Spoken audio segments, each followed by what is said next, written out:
look at three of the principles, people before profits, people before products, and people before metrics, it's really about putting people first and putting everything else second. Because if we take care of the people, the numbers will come.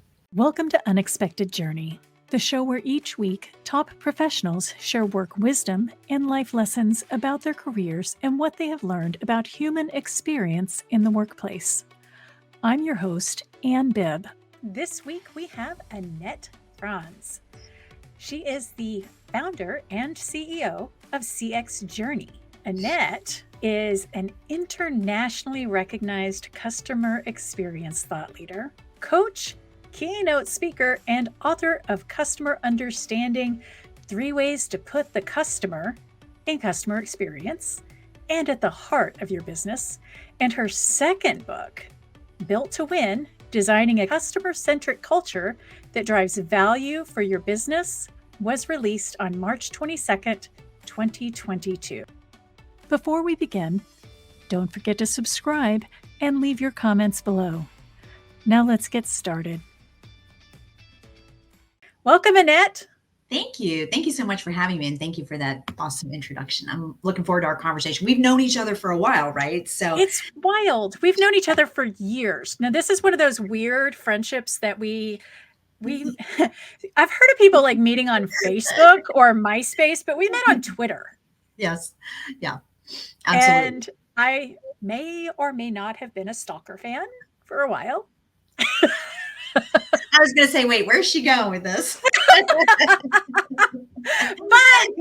you responded, and then we started talking and developed this CX friendship. Absolutely. And so I think I dropped my stalker title then. I think so too. And CX friendship is like family, right? We've known each other for forever. It just seems like exactly like family. So exactly. Absolutely. And I think that what really drew me to you in the first place is that we both have this innate feeling that the employee experience is really the foundational need, and what if you don't have a good employee experience, you're not going to have a good customer experience. So as much as we sit here and we say, and even your books have titles that are about customer centricity and things along those lines, if you sit down and read them, yes, you talk about the importance of employee experience inside the book and what that means. Absolutely. And you know what's so funny about that? So I started my career, it's been 31 years now, at J.D. Power and Associates, 31 years ago. And when I was 4, that's always my story. I was right there with, I was like, I wasn't at J.D. Power, but I was 4 at the same time. So we're good. Awesome. And I was on the proprietary research side, and I would go out and talk to clients and potential clients about listening to customers, but then would say, hey, we've got to listen to our employees too. Why aren't we listening to employees? And they'd be like, we're listening to customers now, employees later. And I keep saying, I've had this conversation many times over the last 2 years or so. And it's like, well, it's later. It's too late now, right? Because look at the mess that the employee situation is in right now. So along those lines, how does the employee journey impact the customer journey? Yeah, great question. So there's a couple things, right? There's this thing called the spillover effect, right? It's the tendency of the way that one person feels and what they do, how that impacts another person, the person in front of them. In this case, the employee and the customer. So if you think about having a frustrated and burned out and stressed out employee over here, how do you think they're going to act when they're interacting or behave or talk, or what's their mood going to be when they're interacting with the customer? And that's it, right? I mean, it's not going to be fun. If you're having a bad day, your customer's going to have a bad experience for sure.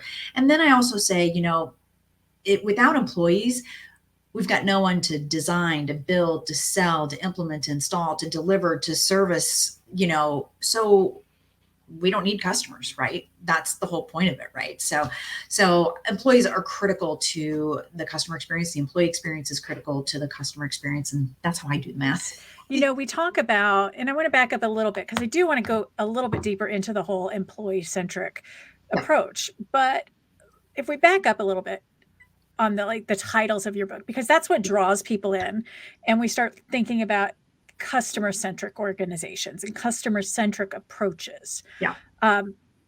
how important is customer understanding in building that customer-centric organization? Yeah, it's critical. It's critical. So in the book Built to Win, I talk about the 10 foundational principles. Customer understanding is one of those, and I call customer understanding the cornerstone of customer centricity. There's this diagram that I have in the book. It's a diagram of a cornerstone, right? Think about a construction, a building, right? There's the cornerstone, and every other stone is laid in reference to that stone, right? The foundation is your culture, and then you set that cornerstone, and everything else is laid in reference to that. And in that graphic, I've got customer understanding here. I'm doing it on my hand, but you can't see my hand. You've got customer understanding here at the cornerstone, and then you've got my definition of being customer centric, which is no discussions, no decisions, no designs without bringing in that customer voice. So flowing out from that cornerstone is the discussion, the decisions, designs, innovation, all those different kinds of things. And so that's the importance of customer understanding, right? Is you can't have a customer centric culture without bringing that customer voice into everything that you do, and without asking, how's it going to make her feel? How is it going to impact her? What value is it going to bring for her? All of those kinds of things. What problems will it solve for her? And we only know that when we hear from the customer. And so many folks think they're customer centric, but they really aren't, because they don't. They do surveys. We do surveys, but they don't actually. All the surveys. We have so many surveys. Yes, but then they don't do anything with it. They don't share it. They don't socialize it. They don't operationalize it. And so they're really not customer centric. So. You just said that you can't have customer centricity without customer understanding. So how do the principles of customer understanding and building a customer centric culture tie into each other? So customer understanding has three parts, right? It's listen, characterize, and empathize. Those are the three ways that we understand customers. Nobody's taken me up on the challenge when I've said, what else? What other ways? I'm ready for it. But so listen is really about asking, and that's surveys and the different ways that we ask customers for feedback. And it's also about listening, whether it's social media, online reviews, however customers want to leave feedback, voice of the customer through the employee, all of that. And then it's also about the breadcrumbs of data that customers leave behind when they interact and transact with the brand. And then we marry those together, and we have a really great picture of who the customer is, where they're buying, why they're buying, when they're buying, all the things that we need to know, and how well we're performing against their expectations.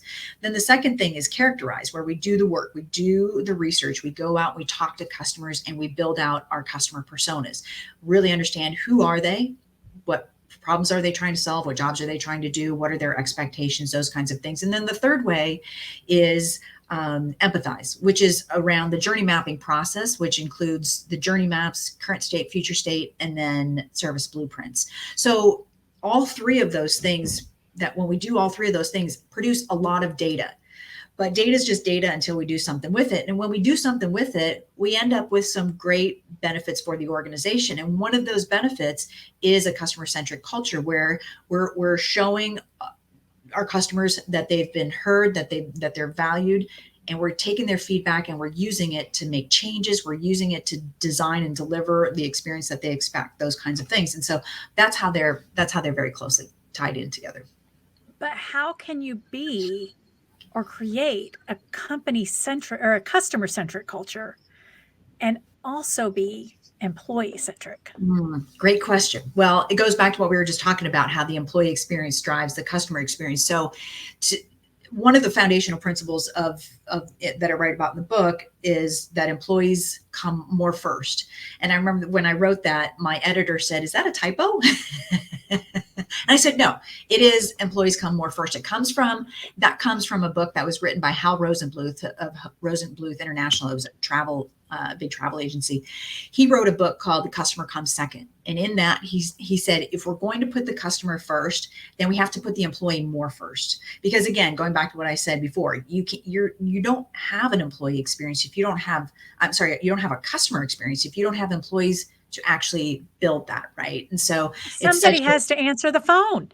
Yeah, exactly. Somebody has to service the customer. Somebody has to make the product. Somebody has to design the product. So yeah, all of that is so critical so you really can't be customer centric unless you focus on the employees more first. And quite honestly, I could have just called it people centric, because that's really the bottom line. Is that's what it's all about. If you look at three of the principles, people before profits, people before products, and people before metrics, it's really about putting people first and putting everything else second. Because if we take care of the people, the numbers will come.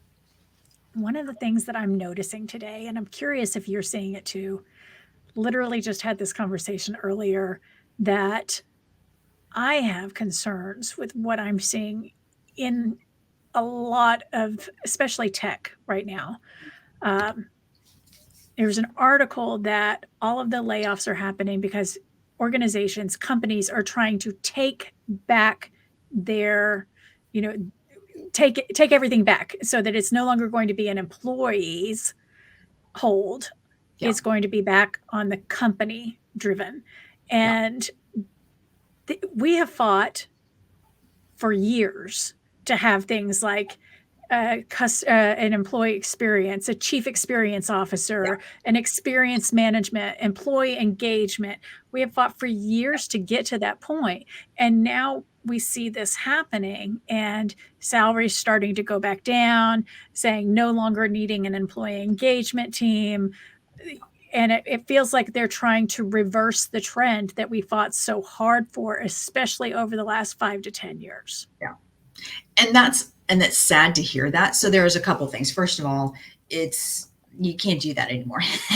that ship has sailed. It's too late. You can't pull all that back. I mean, we learned during the pandemic that the employee experience is just as important, and even maybe more important, putting employees more first than the customer experience, right? So if we don't have employees to deal with this onslaught of customers and to make more products and to service and all of that, what's the point of it? And employees really stepped up in their way and said, we're not taking the shit anymore. We need to get paid right. We need to get paid well. We need to have some work-life balance. If I want to work from home, I get to work wherever I want, that kind of thing. So I think it's really short-sighted for companies to think that they can pull back on that now, because the cat is out of the bag. The other thing is, and maybe the tech industry won't like hearing me say this, but I've been in the tech industry long enough. I worked for a company where I was their West Coast client strategy person and dealt with the tech companies out here and the HR folks in those tech companies. And they are very much Me Too companies. So one starts to lay off and the next one says, oh, we should do that too. Oh yeah, we can do that. The reverse of what happened during the pandemic. One starts to hire, we all have to hire. Yeah. And so I think there's number one, there's that. And number two, I think being opportunistic and saying, maybe we hired some dead wood when we hired like crazy 3 years ago. We need to get rid of that dead wood and we need an excuse to do it. Oh, well, look, my neighbor's laying off 10,000 people. I'm going to lay off 10,000 people too. That seems like the cachet thing to do right now. So I think there's definitely some of that going on. And what I see is that it's a lot of these layoffs too, very company centric, right? And the way it's being done and why it's being done. And so I think in that regard, we're definitely stepping away from taking care of the people and making sure that they're first and foremost, for sure. So what advice do you have for those organizations that believe that being customer centric means not being employee centric? I'm just going to say, come on, Annette. I know you got something. You are sorely mistaken in that regard, right? I keep repeating this, I keep repeating it over and over, not just here today, but in other venues and other conversations is, if you don't, so to be customer centric, you have to, no discussions, no decisions, no designs without bringing in that customer voice. But who's having those discussions? Who's making those decisions? Who's designing? Well, your employees are, of course. I mean, yeah, you started the company, but you're not the one who's doing all those things, right? You hired people to do that.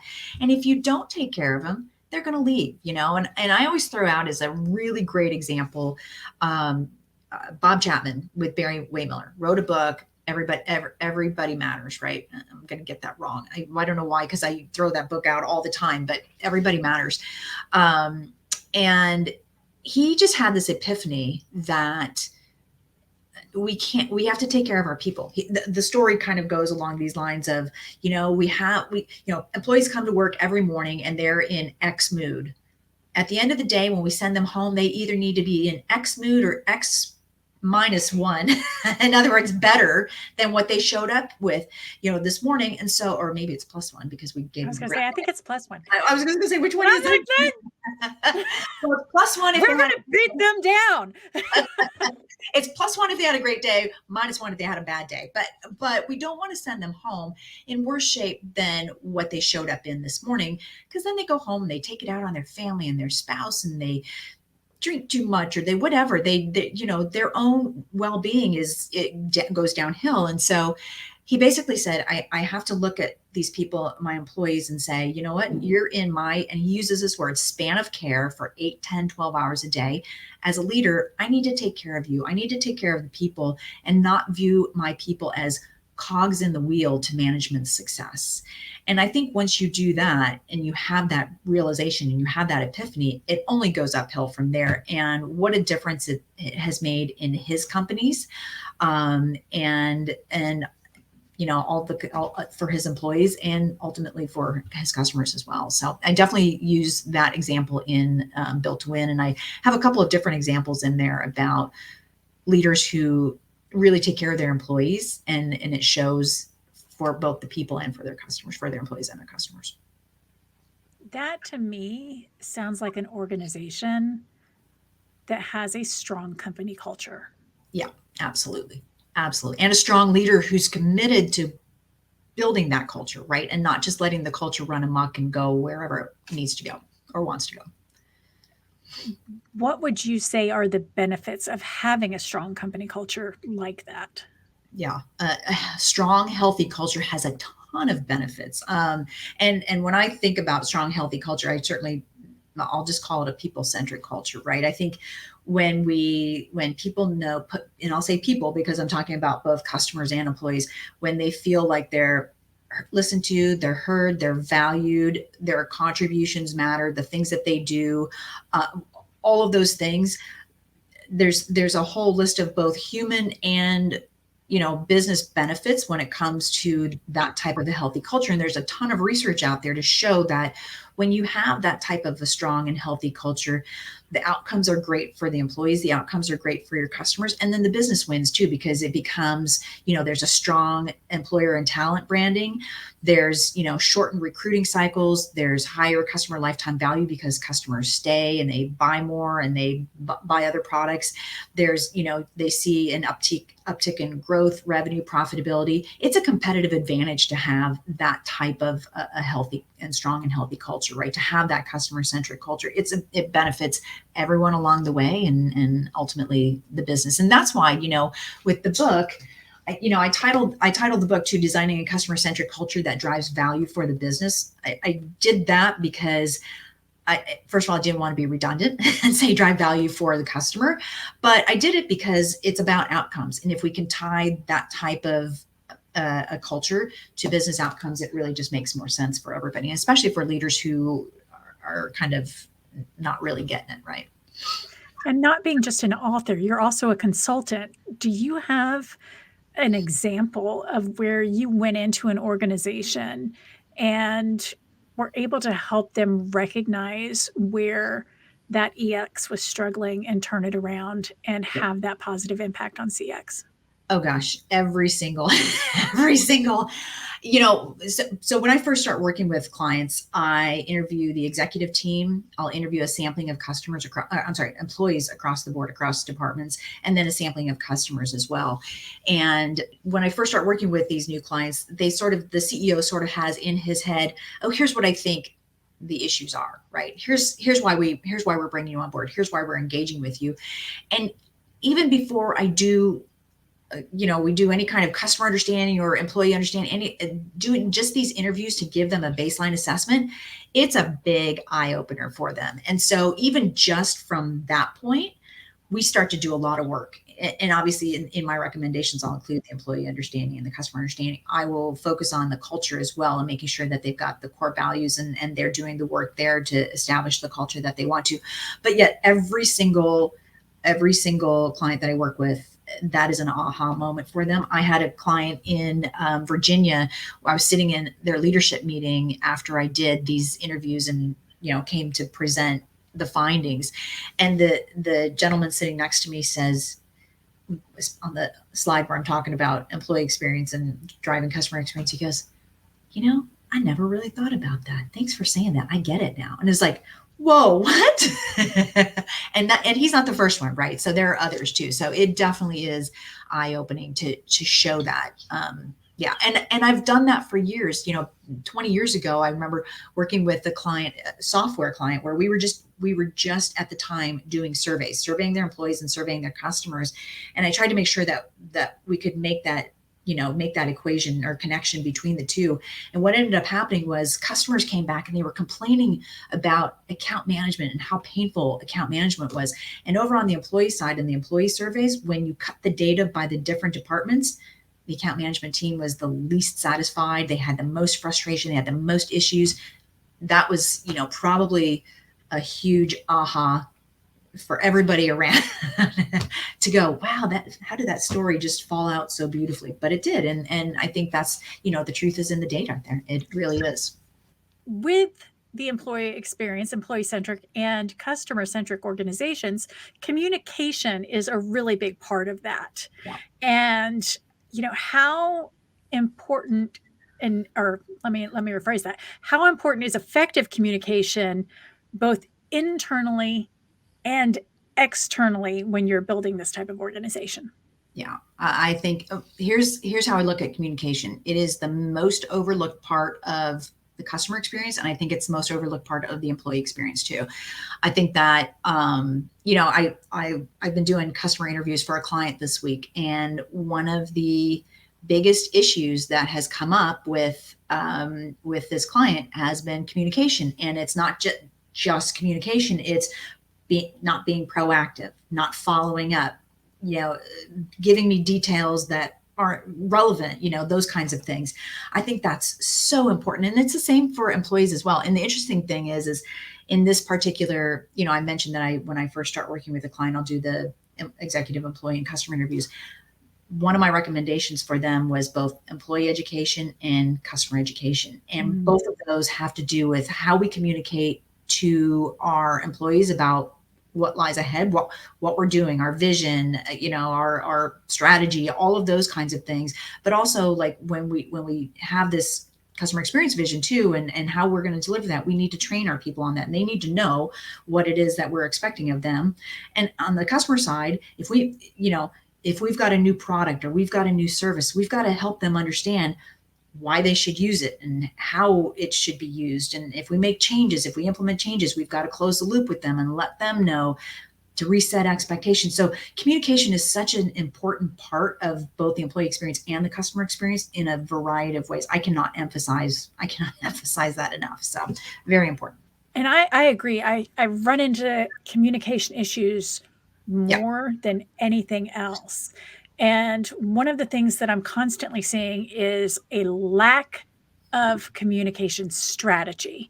Yes. That includes not having a decision-making matrix, not having a RACI for projects, people not knowing what their role is, being hired into the wrong role or being hired into the right role, but it was the wrong person, having the right person in the wrong role, all kinds of communication issues. So what is your advice for creating a communication strategy that really ensures alignment and clarity at all levels of the organization? So here's a tool that I propose that you use both for employees and for customers, a journey map. Because you're going to lay out whatever the interaction is, whatever journey you're mapping, and you're going to have to put in there, add a swim lane for it if you have to, add a swim lane for communication. One of the things that you'll find when you're doing this journey mapping is you'll find gaps. Oh, we should have said this here, but we said it here, or we don't say anything at all. We don't have any kind of follow-up. We don't have any kind of notification. We don't have any messaging up front. You will learn so much by journey mapping whatever that interaction is, and especially making sure you focus on that communication, that you'll fill those gaps very quickly. That's something that I've done. I can't even tell you how many journey maps I've done. Yeah, I'm But sure. I don't think I've ever put communication as a swim lane in I have documented the touch points, right? But Yeah. I haven't ever put communication as a swim lane. And I think that's a genius, Yeah. idea. Yeah. Because I think people forget about it. I really do think people forget about it. Talking about journey mapping, though, I find it interesting how many people in customer success and customer experience have never done a customer journey map. Yeah, I mean, we could have a whole separate conversation on journey mapping to go through all of that. I will say one thing, get the book Customer Understanding, because in that book I tell you exactly how to do it, right? All the steps. I have a 6-step process from maps to outcomes, and it tells you, the book I've written to tell you exactly how to do it. I think you have to educate yourself however you do it, whether it's my book or it's somewhere else, but you have to educate yourself and do it properly, right? I mean, I think the most important things to remember, or the most important thing to remember, is that you have to do it with customers, and you've got to do it from the customer viewpoint. If you do it with employees, you've got to go out and validate with customers. It's fine to do that, but I actually prefer just to map with customers. That way we will never be in doubt as to whose perspective we're mapping from. And we always have to capture what the customer is doing, thinking, and feeling. If you're not capturing that in some point A to point B, we're not looking at the entire life cycle all at once, right? We're looking at some point A to point B. If you're not capturing those 3 things, you're not journey mapping. And I think and now we're going to add a communication swim lane to it. So so doing, thinking, feeling, and talking and messaging. I think that's critical. So I think there's the number one thing that I think I want to convey here is to really educate yourself so you do it right. Otherwise, I've seen so many examples of maps that really aren't going to take you anywhere. They're life cycle maps, or they just don't have enough information, enough level of detail to help you understand and then redesign anything. So is there an approved template for those that are starting out that you recommend for doing your first customer journey map? Yeah, I would say it looks exactly like that. It's going to be three swim lanes going across that say, what's the customer doing? What's the customer thinking? What's the customer feeling? Thinking is all about what are the goals at each of those steps along the way. I would also add, who are the people that they're interacting with, and what are the systems and documents that they're using along the way as well. I would also add a swim lane for channel, so we know where they are, where they're on the app, were they on the phone, were they on the website, where were they? And then I'd like to capture time. How long did each one of those steps take, so that we have an understanding of expectations versus what actually happens. So those are probably the big swim lanes that I have in most of my maps: is time, channel, systems and documents, people, customer doing, thinking, and feeling. And now we're going to add that communication lane as well. So what advice do you have for individuals that are new to the customer experience arena, but really want to become experts or learn a lot? Where, obviously we're recommending your books, which is great, but they want to do more. They want to learn more. Where do they go? What is your advice from the Queen of CX? This is, we're going to put your contact information in later, but where else? I want to be Annette. Well, so a lot of it comes from, hands-on. When you're 31 years in, but I still do go and look and read and learn elsewhere, right? So I think there's a couple of different things.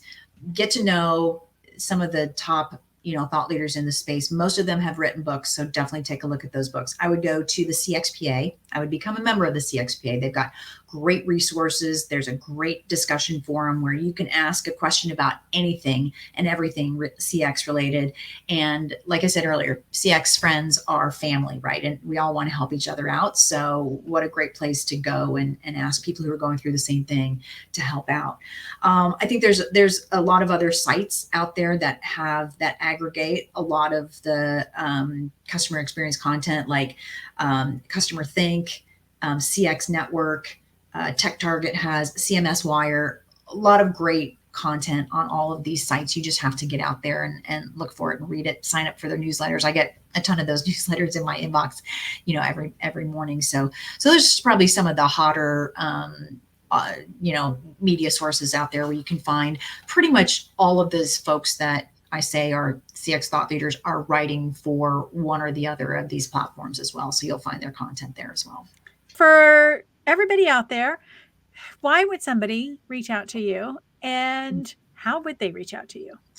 Well, my favorite saying is I'm happy to help. So I am always happy to help. So if you've got questions, it's no pressure, no selling, no anything. Having been in this space for as long as I've been and all of that, I've seen a lot, and always happy to share it, which is why, I write my blog, I've written my books and everything, because I just want to, get it out there. So I have my website, cx-journey.com. I have my website, AnnetteFranz.com. And I'm always happy to connect with folks on LinkedIn. I've met some, amazing people on social media. So thank you for that. So always happy to connect with folks out there. And those links are below for everybody here on YouTube. For those who are listening only, I'm glad that Annette said what those links were, because you can't see how fabulous we are today. But that's more incentive for you to come and watch on YouTube next time. I love it. All right. Well, thank you so much for joining us today, Annette. And for everybody else, thank you for joining us, and we will see you again next week. As we wrap the episode up, we would like to take this time to thank you for joining us this week on Unexpected Journey. Our guest information will be linked in the episode description, along with a link to our company website, remoteevolution.com, and our host website, Bibb.com. Please don't forget to like, subscribe, and share on your favorite podcast app and on our YouTube channel so that you never miss an episode and we can continue to bring them to you. Let us know your thoughts on what we discussed in the comments section. And once again, thank you for joining us. We hope to see you again next week for another episode of Unexpected Journey.